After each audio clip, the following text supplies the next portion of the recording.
again. It's a rich thing.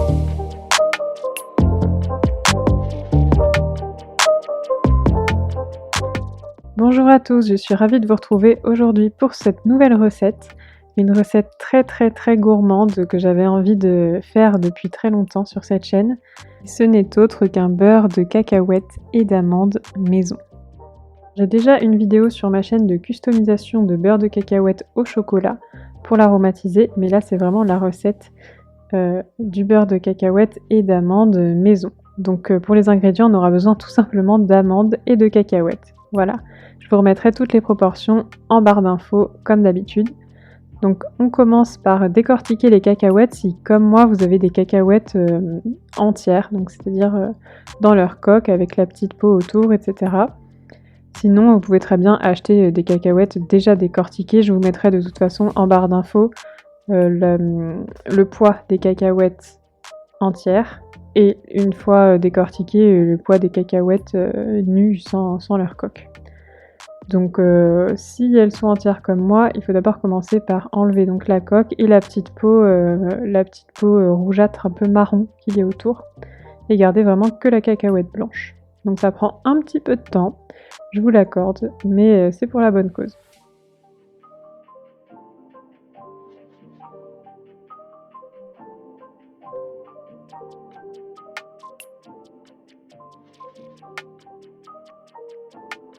Donc me voilà avec mon tas de coques et de peaux de cacahuètes et mon bol rempli de cacahuètes décortiquées.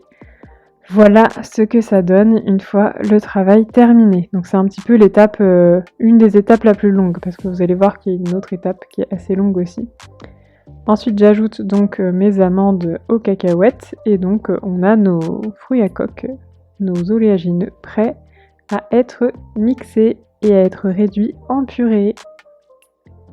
Donc pour ça, on a besoin d'un bon robot avec une lame en S. Moi j'utilise l'adaptateur du compagnon. On peut aussi utiliser le compagnon avec sa lame en S classique, mais voilà, je trouve que l'adaptateur plus petit, c'est plus simple à nettoyer, etc. Vous pouvez aussi utiliser un autre robot avec une lame en S. Il faut quand même que la lame soit relativement grosse et permette de concasser les fruits à coque assez facilement. Parce que vous allez voir que le processus est un peu long. Voilà, là j'ai commencé par un premier mixage pour les rendre un petit peu en poudre, les concasser, ensuite on recommence et petit à petit ça va se réduire en poudre et après s'amalgamer. Mais si vous prenez juste un blender classique, ça risque de faire chauffer votre blender et de pas bien se mixer et d'abîmer votre blender. Donc ce serait dommage. Voilà, il faut un vrai bon robot. Donc quand ça commence un petit peu à s'amalgamer comme ça, on peut rabattre un petit peu ce qu'il y a autour des parois vers le centre et enlever un petit peu ce qu'il y a au fond, au centre, pour le faire remonter, pour éviter que ce soit toujours les mêmes parties qui soient mixées et aider un petit peu le robot.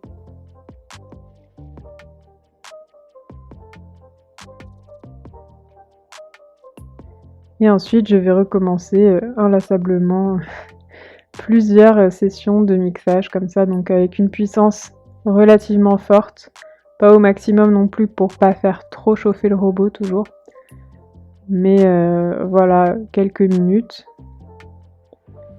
à chaque fois avec une bonne puissance quand même, et on voit que petit à petit on commence à avoir une pâte qui commence à s'amalgamer de plus en plus, on le voit à gauche.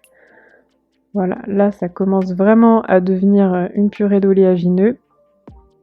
Ça reste encore un tout petit peu un tout petit peu trop compact à mon goût, donc je vais recommencer, mais donc je mélange bien pour vraiment rassembler au maximum la matière et la rendre la plus homogène possible.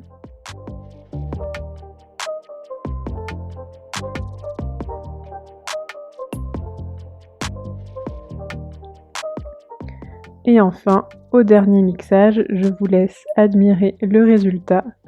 Une belle purée cacahuète amande, bien lisse. Alors on a toujours des tout petits morceaux. Moi ça me dérange pas plus que ça. D'autant plus qu'on a la peau des amandes. Là je l'ai pas enlevée. J'ai pas mis des amandes émondées parce que j'aime bien le petit goût de la peau des amandes aussi. Elles sont bio en plus et ça rajoute un petit goût un petit goût sympathique avec les fibres, etc. et des vitamines supplémentaires. Donc là, je trouvais qu'elle était bien, suffisamment lisse et onctueuse, pas trop épaisse. Et elle coulait bien en même temps, parce que vous savez, quand on achète des purées d'oléagineux, de cacahuètes ou quoi en pot dans les magasins bio ou les supermarchés, je pense que c'est dû notamment à la conservation, etc. Souvent, dans le fond du pot, on a toujours ce côté un peu... cette purée qui est plus lisse du tout, toute sèche, qu'il faut aller gratter au fond du pot, je sais pas si vous voyez. Et là, l'avantage de le faire maison, en plus de tous les avantages du goût, de la qualité, etc., même s'il y a des très bonnes purées d'oléagineux de très bonne qualité dans le commerce, celle-là, voilà, elle est faite maison. En plus, elle reste vraiment totalement lisse. Moi, tout le temps que j'ai pu la consommer, tout le pot, à l'intérieur du pot, tout était totalement lisse et crémeux. Alors, il y a aussi le fait que j'ai pas mis énormément de temps à la consommer non plus, étant donné que c'était tellement bon que... Et puis on se dit qu'on peut le refaire facilement, donc ça donne envie. Ça donne envie d'en refaire et on en mange d'autant plus. Surtout qu'elle était très bonne.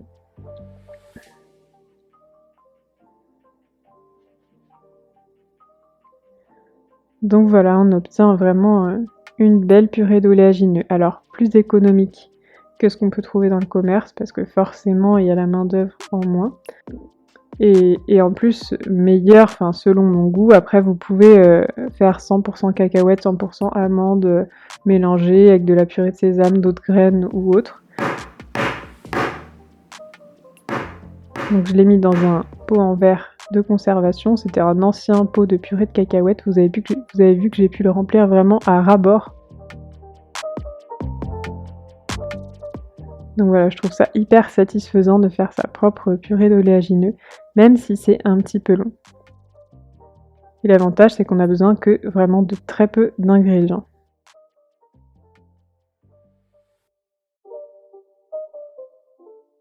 Voilà, cette recette touche à sa fin, j'espère qu'elle vous aura plu. Si c'est le cas, n'hésitez pas à me le dire en commentaire ou à mettre un petit pouce en dessous de la vidéo. N'hésitez pas bien sûr à vous abonner si vous aimez mes vidéos recettes. En tous les cas, merci beaucoup à vous d'avoir regardé cette vidéo et moi je vous dis à très vite dans une prochaine vidéo.